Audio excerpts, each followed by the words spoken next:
second, and fourth Friday is going to give you some market update, see what's going on in our industry.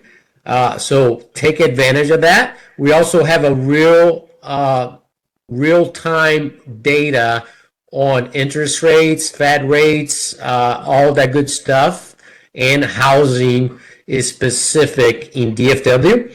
So make sure you check that out. It's top tier data. And lastly, we have the tools of the trade on our website.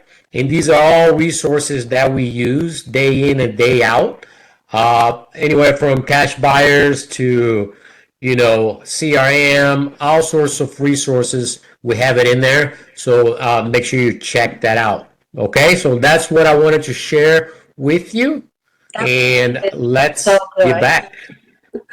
There's so much on there. A wealth of knowledge. And Felipe, I think I saw on there, is there an app coming with that soon? Yeah, it works on mobile now, but we're going to have on the App Store that you can download on iOS or on Android. You're welcome to do that, and it works simultaneous on the website and on the app. I think that is, for those that are constantly on the run, being able to click on the link and get data and information at the top of their fingertips, that is fantastic.